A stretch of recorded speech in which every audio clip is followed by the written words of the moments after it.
welcome to Geekly Weekly. I am your host, Joseph, and I'm here with... I'm Dustin, hi. Hey. And we haven't done an episode... We're behind, we apologize. We are pretty behind. Stuff happens. Yeah. So game releases, let's talk about them. New games coming out. Alright, so on the 20th, tomorrow, we have Kirby and the Rainbow Curse, which is coming out on the Wii U. He's adorable. Yep, adorable Kirby. Which beat, damn, who did he beat? He beat Majin-Buu, yeah, he beat Majin-Buu. Oh man. Roundabout on the Xbox One. If you haven't played Roundabout, it's play it. I have no idea what it's Next we have The Order 1886, which has some issues going on. We'll talk about that later on. Yeah. But, so the next week on the 24th, which is Tuesday, hey, we got a Dragon Ball game coming out called Dragon Ball Xenoverse. That's an original title. Yep. Then we got Dynasty Warriors 8 Empires, which I'll probably end up getting because I'm a Dynasty Warriors fanboy. Of course. To a degree. Yeah. And HTOL asterisk NIQ The Firefly Diary. Is this a Japanese game? I'm guessing it's a Japanese I think game. it's a Japanese it's for the Vita, game. so it has to be a Vita. Japanese game. What is this? It's probably a Japanese RPG. Then we have Hyper Dementia. Oh wait, no, that's not Hyper Dementia. That's Hyper Devotion. Devotion Nor Goddess Black Heart, which is probably another Japanese RPG game because it's for the Vita. Yep. Then we have Resident Evil Revelations Episode 1. Yes, it's finally coming out. For the PS3, PS4. Can't wait to play that one. It's good. It looks good. There Came an Echo, which is coming out on Windows, Mac, Linux, PS4, Xbox One. Sounds like an indie title. Yeah. And Under Night in Birth X Late on the PS3. Didn't that come out on like other consoles some time ago? I think. I have no idea. I don't know. That was a familiar title. I felt like I just read that like a few weeks ago. Probably. We probably did. Alright, so back to the orders. A little bit of news. So can you guys talk about the Sony A7 II that just came out? Can you stop? So anyways, back to the Order 1886. So a YouTuber, who I forget his YouTube name, but we'll link it at the bottom or something, he did a review of the entire game in its entirety, and it took him about 5.5 hours to beat the entire game. That sounds like a speed run, honestly. That's what I said too, and that included cutscenes and all. So a lot of people are giving a lot of backlash about this game, that they haven't had a chance to play it because it's not out until tomorrow. They're saying that it's not worth the $60. And, you know, the company's really defending itself, saying that, you know, the game is more about quality than quantity. The average game time is more than 5 hours. But in all reality, it's just a shooter. And the last Call of Duty, Advanced Warfare, I beat that game in 8 hours. So, if it's 8 hours or more, I'll be content with the game. And if it's even less than that, if the game looks amazing, if it's fun to play, I'll still enjoy it. Oh yeah, definitely. People, like, you know, you gotta at least try the game out. Hey, if you have a friend that has it, play it at their house, or something, you know. Or, you know, GameFly, or what nowadays they have a Redbox. You can go rent games from Redbox now, and for $1 a day. Yep. So you don't gotta technically spend $60 on the game if you want to play it. You can just go rent it, borrow it, you know, whatever. Rent it if you like it, then buy it. Yeah. A game called STRAFE, which is a procedurally generated single-player, super-duper gory shooter, which has mouthful. Yeah, which has a really cool, you know, 90s, 80s-esque trailer, like which we just showed you. It was like high-res Duke Nukem, not high-res. Not sure. Okay, it was like bloody Minecraft. It was gory, bloody guns Minecraft. Yes, and this game got funded. Their goal was $185,000 and $185,096. They destroyed that. Yep, they got $207,847, which is great, and the game is $15. But this game, it looks so fun. My friends and I were trying to find out if it's single player. It is only going to be single player. Boo. But their goal was not for it to be an arena shooter. Yeah. But yeah, if you haven't seen this, we'll play the trailer down here and click on it. Yeah. Go watch the trailer. Yeah, it's worth a watch. It's really good. Also, don't watch it if you're squeamish. Just lots. If you don't like gore that looks super, super corny gore. Actually, it doesn't look like Saw gore. But still. Oh yes.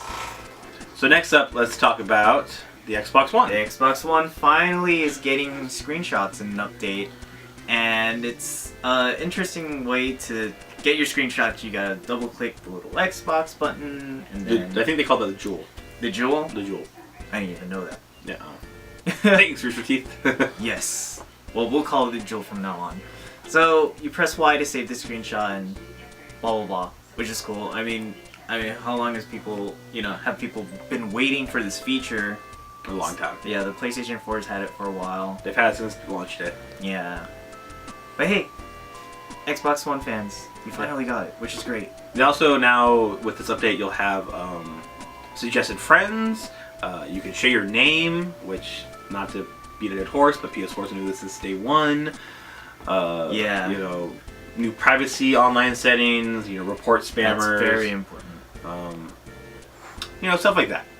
Yes, and this. But yeah, the screen sharing, or not screen sharing, the screenshot sharing. Screenshot is sharing. the biggest thing. Yeah. So you can finally take those pictures and just upload them to Facebook and stuff. Oh yes. On Reddit, a Reddit user named P2Vision. Sorry if I messed up your name. You pick a dumb name. No, it's not. I just read it wrong. They took a photo in Walmart of a Nintendo advertisement, and it shows a little gold Mario amiibo right in the bottom corner. The world's going to end. It's going to cause mass riots in the streets because everybody knows these amiibos are hard enough to get already. Now you're going to make a gold amiibo? Nintendo, you want mass genocide on your hands? Because this is what's going to cause. Yes, it's not going to work out very well. People are going to want this thing, even I'm going to want it, and they're making it only available at Walmart. It's going to be a nightmare. And it's... Think Black Friday, but a million times worse because a bunch of shady Nintendo fans. Yeah, and And scalpers and scalpers. whatnot. Yeah. No offense to Nintendo fans. but Yeah, it's- definitely not. I mean, I'm a Nintendo fan. It's okay. Just don't go to a 24-hour Walmart and wait till midnight to see it Get come it. out because they're probably not gonna care. Yeah. I don't know. They're I mean, I've heard bad experiences about being at a 24-hour Walmart. 12 a.m. Hey, this game's supposed to be out. Where is it? Oh, I don't know. They don't care. Yeah. It's not their problem. Sadly, I mean, we're not trying to beg on Walmart employees, but just saying that's some people get that experience. Mm-hmm. On Hyrule Warriors, Which is a Dynasty Warriors. It's made by the company that makes Yeah. Dynasty Warriors, but it's all Zelda. So, yes, to be honest with you, this may be the game that makes you want to buy a Wii U. Like, yeah, I might buy a Wii this U is just this is to one play of the this. games that make me want it too. Yeah. And so they've had, they've already have 3 DLCs.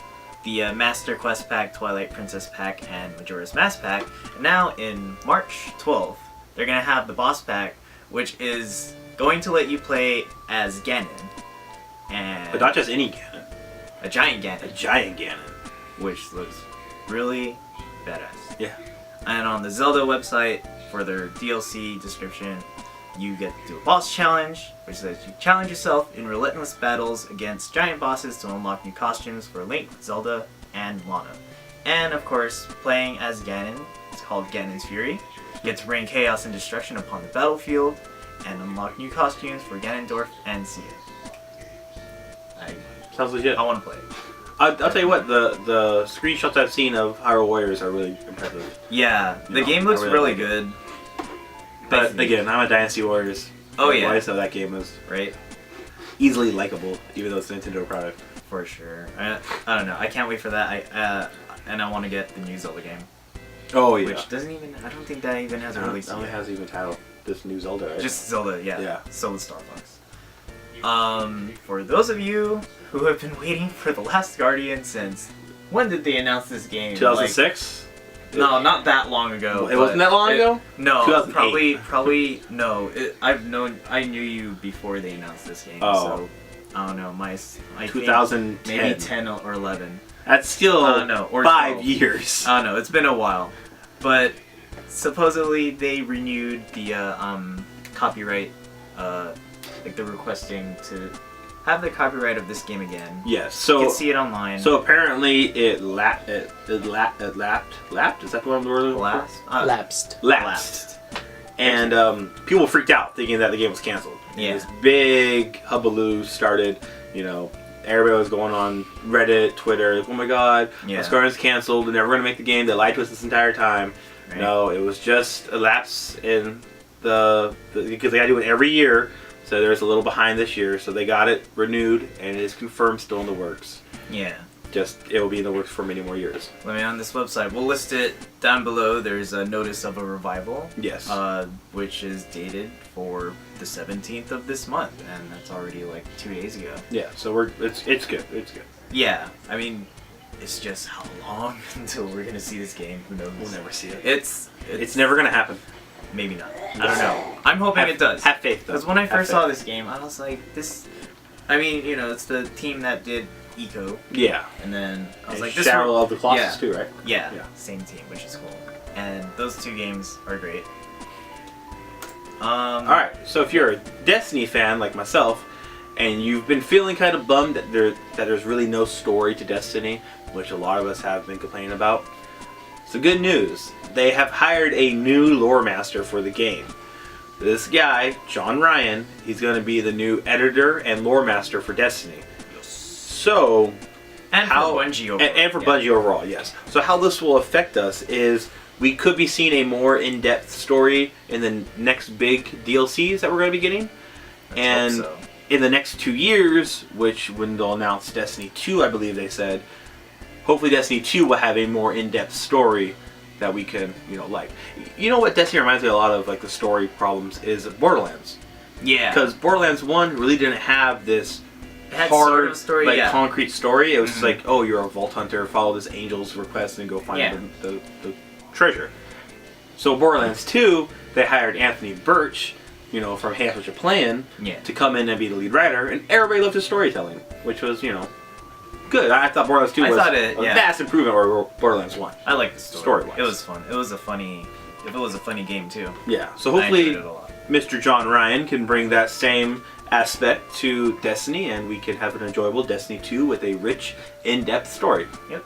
And if you didn't know, he wrote for Guild Wars 2. Never played, I wanted to play it. but I know it's a very popular game. It is, yeah. Well, Sony has given Disney Marvel permission to use Spider-Man in the Marvel canon universe, finally. which means we may see Spider-Man in the upcoming Civil War Marvel movie. Thank you, Sony, We for wanted being that. so nice to us. We wanted that. Let's face it, Spider-Man is a key role in the Marvel universe. He's the most popular Marvel character by far. Yeah. So for the Marvel team to not actually have Spider-Man, Yeah, that was a really odd thing too. well, it was back when Marvel was going a little bankrupt, so they decided to sell Yeah. off some of their assets, sell the rights to some people, not knowing Disney was going to come in and buy them up and, make all these great movies. Right. But luckily, Sony and Disney Marvel reached an agreement, and I think it's actually a good move on Sony's part. I think they're going to make a lot of money off this because the last Spider-Man movie didn't do so well in the box office. It was not very well received by fans. So, I mean, I enjoyed it, but still. So, here's hoping that this will be a good move on Sony's part. They'll make a lot of money, all that stuff. I want to see Spider-Man in an Avengers movie. That'd be nice cool. too. Avengers That'd be 3 nice. maybe? Hopefully. Avengers 2 is already wrapped up pretty Yeah. much. So, one last thing. Next one. One It last was thing. about George R. R. Martin, I believe. Oh yeah, so George R. R. Martin in a interview said that just because a character is alive in the Game of Thrones books does not mean they will be alive in the show. So he pretty much said everybody in the show is fair game to get killed. So even though you know what happens in the books, that doesn't mean it's going to happen in the show that way. Which HBO is notorious for doing this with their shows. I mean, True Blood. Yes, I was a fan of the vampire show True Blood. It's a cool show. It was a cool show. That show's story totally changed after season 3 compared to where the books went. So, there's that. Okay, so this is the last thing. This is sad news. A lot of us are fans. So, if you didn't know, which I don't know how you didn't know, it was actually trending. Monty Ohm from Rooster Teeth, the creator of RWBY and the Dead or Alive Fantasy and Haloid, passed away about 3 weeks ago. Like the first week of. I think it was the first week of February, yeah. Yeah. He was having a medical procedure done, which was, from what the team has said, it's a very common procedure You know, it's supposed to be very. It was simple. It was supposed to be a simple, common procedure, but unfortunately, Monty had a severe allergic reaction to it, and he passed away. He went to a coma and then he passed away. Yeah. You know, I gotta say, the outpour of emotion for the passing of Monty Ohm was amazing. Yeah. Moving, you know. I mean, I've never met Monty Ohm personally, but I was genuinely sad that he was gone. I mean, I actually looked up to him quite a lot as a, you know, innovator and creative thinker. You know, the things he made were inspirational. Like, I loved his fight scenes. Like, they wowed me every time I watched them. You know? Me too. When I first saw Dead Fantasy. Oh yeah. I was in high school. I was in high school too. Yeah. I remember that was the thing to watch in high school. Yeah. I didn't even know who the person was that made this, and then I just find out recently. I'm like, man, that's crazy. Yeah. Yeah. So, but the fandom came, the fans of Rooster Teeth and Monty Ohm came together. You know, they donated a lot of money to Monty's family. You know, and I'm sure they're very grateful for that. But yeah, so that's the sad news. Monty Ohm passed, unfortunately, at the age of 33, I believe. Yeah, 33. Really young. Sad. But he did what he could with the time he had. He did a lot. You know, and he inspired a lot of people. If he was, you know, people have been saying, "Oh, are they going to stop making Ruby?" I honestly, I don't think Monty would want them to stop. He would probably just keeping things open. Yeah, still. He'd probably tell them, "Keep working on it. Don't stop." Because I remember Bernie said Monty's the kind of person who never wants you to quit something if you're passionate about it. You know, keep going. So, but yeah, so that's it for us. Thanks for listening, watching the videos we'll link. Thank you. Especially if you watch STRAFE, because that video is crazy. Oh yeah. Yep. Alright, so thanks for watching, guys. All right, and we'll see you next week. Goodbye. Bye-bye.